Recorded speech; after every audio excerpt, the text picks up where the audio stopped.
Bonjour à tous. Solide, liquide, gaz, comment la matière passe-t-elle d'un état à l'autre? Les nuages sont-ils liquides ou gazeux? Eh bien regardez cette vidéo car nous allons parler des changements d'état de la matière.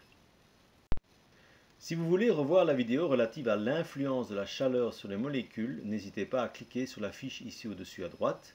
Vous y reverrez que plus on apporte de la chaleur à une molécule, plus elle s'agite. N'hésitez pas non plus à mettre la vidéo sur pause pour prendre connaissance des schémas qui expliquent cela. On rappellera également que c'est la chaleur fournie aux corps qui leur permettent de passer d'un état à un autre, c'est-à-dire de l'état solide, puis à l'état liquide et à l'état gazeux. A l'inverse, c'est suite à une perte de chaleur qu'un corps gazeux peut passer à l'état liquide puis solide.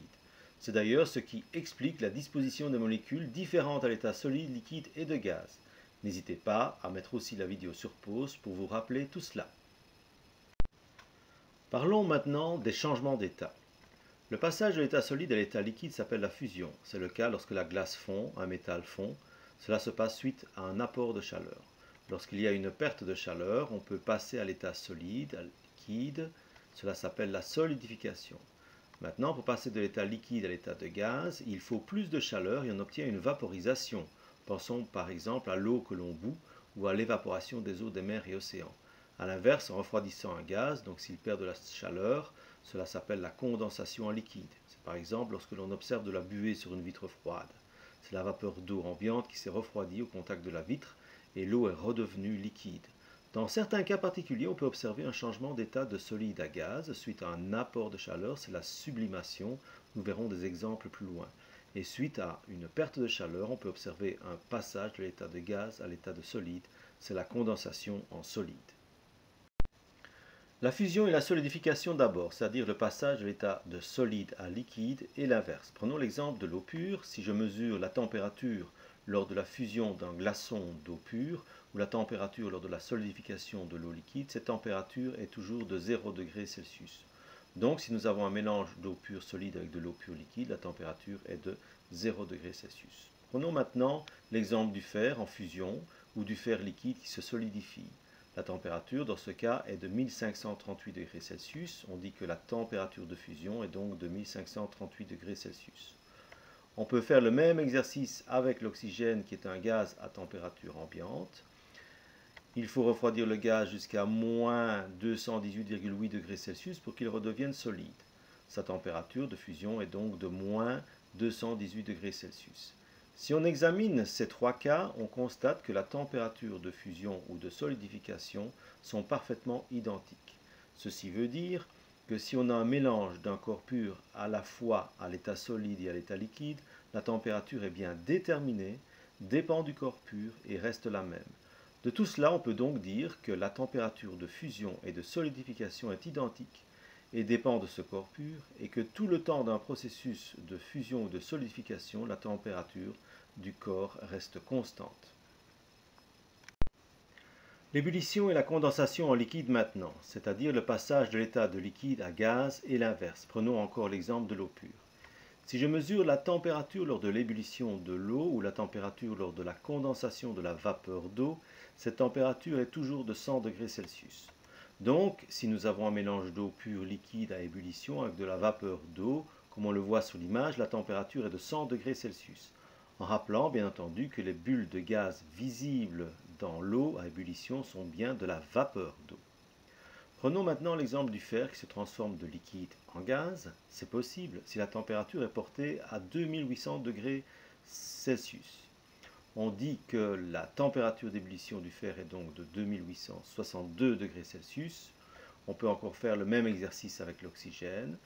Il faut chauffer l'oxygène solide jusqu'à moins 183 degrés Celsius pour qu'il devienne liquide. Sa température d'ébullition est donc de moins 183 degrés Celsius.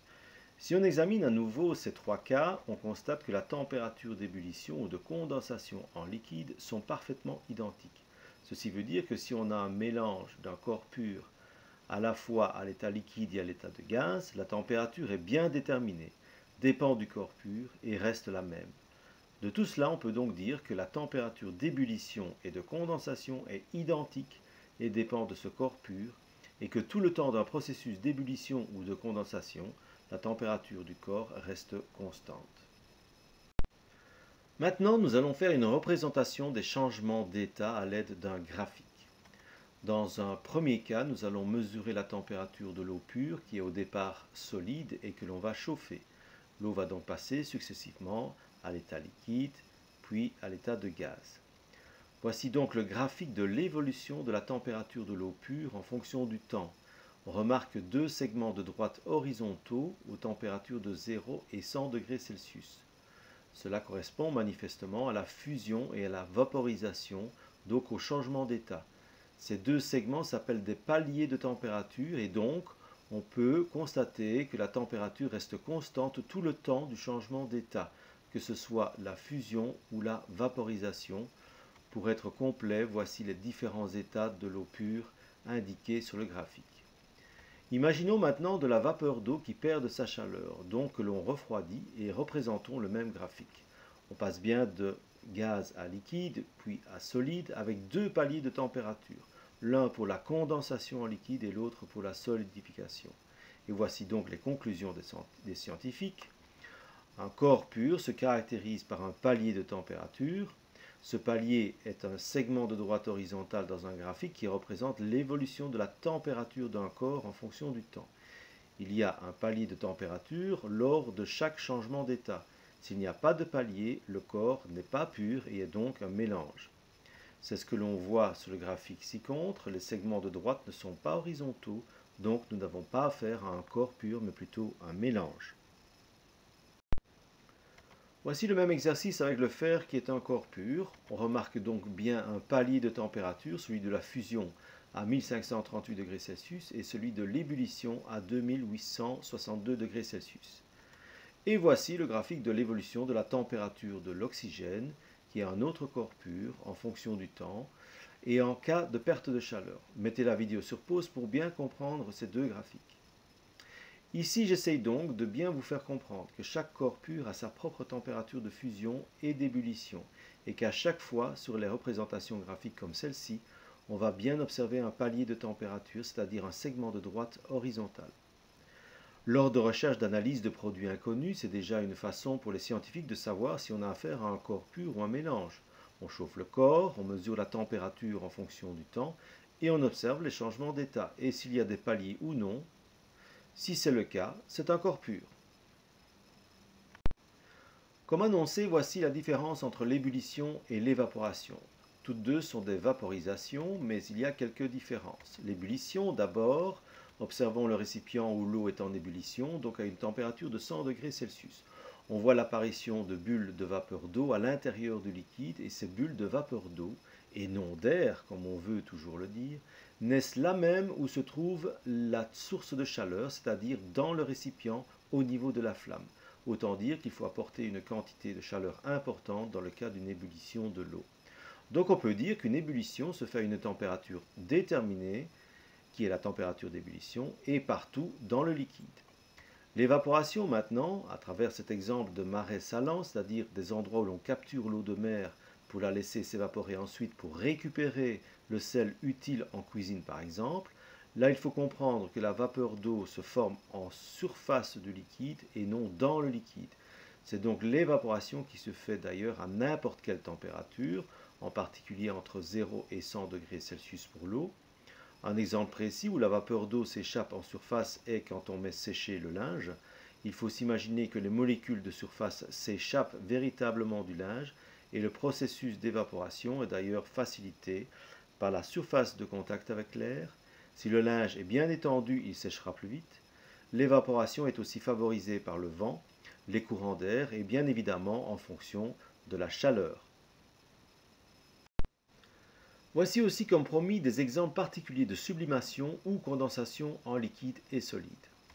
La condensation en liquide, c'est par exemple la rosée du matin, les herbes, les feuilles sont couvertes de gouttes d'eau liquide alors qu'il n'a pas plu. On explique cela par le fait que l'eau de l'atmosphère, sous forme de vapeur, s'est condensée au contact de la feuille qui est relativement froide. On tient le même raisonnement avec le givre. Alors qu'il n'a ni plu ni neigé, une fine couche d'eau solide se trouve sur la végétation. On considère que c'est l'eau de l'atmosphère qui est sous forme de gaz et qui se transforme quasi instantanément en eau solide. C'est une forme de condensation solide. À ce sujet, un autre exemple, imaginons que nous soumettons des cristaux d'iode à une source de chaleur. L'iode est un solide et on observera rapidement la formation d'une vapeur d'iode alors qu'il n'y a pas d'iode liquide. C'est la sublimation, c'est-à-dire le passage de l'état solide à l'état de gaz. En observant plus longtemps, on verra, lorsque l'on laisse refroidir le récipient, des petits cristaux d'iode qui se forment aussi sur la paroi du récipient. C'est le phénomène inverse, c'est-à-dire la condensation en solide. Et donc finalement, les nuages sont-ils liquides ou solides? Si une vapeur d'eau est visible, c'est que les molécules sont très rapprochées, donc ce ne peut être que soit liquide, soit solide. En effet, la vapeur d'eau est invisible à l'œil nu, car les molécules de ce gaz sont très distantes. Dans le cycle de l'eau, la vapeur d'eau est formée par l'évaporation de cette dernière à partir des océans, des mers, et puis c'est seulement en altitude où la température est bien plus basse que cette vapeur se condense en eau liquide ou en eau solide. Les nuages sont donc constitués de fines gouttelettes d'eau ou de fins cristaux d'eau incapables de tomber sur Terre à cause de leur poids et des courants d'air en altitude. Voilà, cette vidéo est terminée. À très bientôt.